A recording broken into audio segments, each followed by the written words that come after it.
Kas attiecās uz Nacionālistu apvienību, man viņi nav pieņemami, tāpēc, ka viņi pārāk bieži slido radikālismu virzienā.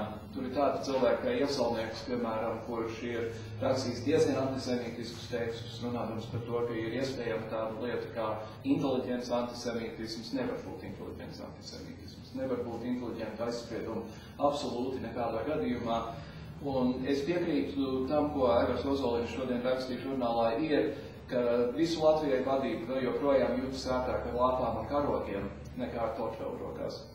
Un, lai arī šie cilvēki 10. saimā ir strādājuši diezgan konstruktīvi un ir nākuši ļoti daudziem ieteikumiem, viņi vēl vien ir pārāk ieciklējušies uz etnisko jautājumu. Attiecībā uz to, ka Krievi ir slikti, latvieši ir labi, ir jādara viss, lai veicinātu latviešus, ir jābeidz kaut kāda atteikšanās no krieviskuma un tā tālāk. It kā tas būtu galvenais jautājums mūsu valstī, un tas nav galvenais jautājums mūsu valstī. Galvenais jautājums pat labāk ir, kurai partijai un kurām partijām ir nepieciešamās domas par to, kā Latviju izvest no krīzes laukā.